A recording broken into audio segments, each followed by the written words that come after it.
anh hứa là ngày thành đôi sẽ không xa đâu em à. Rồi sau đó chẳng biết ai sai, lỡ mất tương lai, cứ thế xa nhau thôi.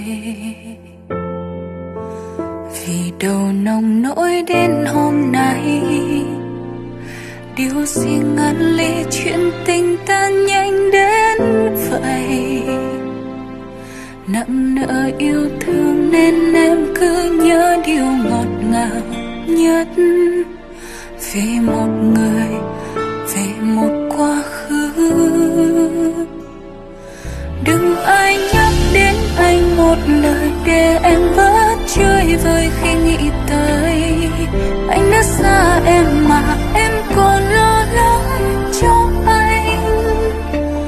Nụ cười cố giấu đôi mi buồn, nhưng mà thấy anh nước mắt lại tuôn. Vòng tay yếu ớt này anh đã không cần. Tự ôm nỗi nhớ trong im lặng, tại sao nỡ buông tay em thật nhanh. Dòng lệ em đã xóa nhòa niềm tin hóa đá.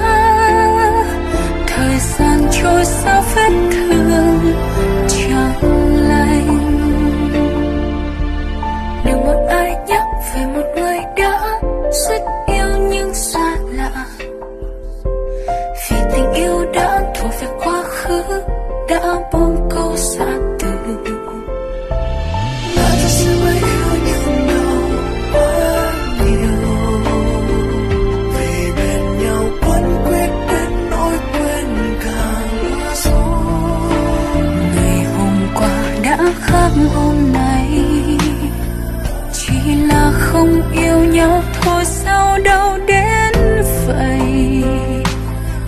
Chỉ là khi anh bên em đã mất đi nhiều cảm xúc, đau càng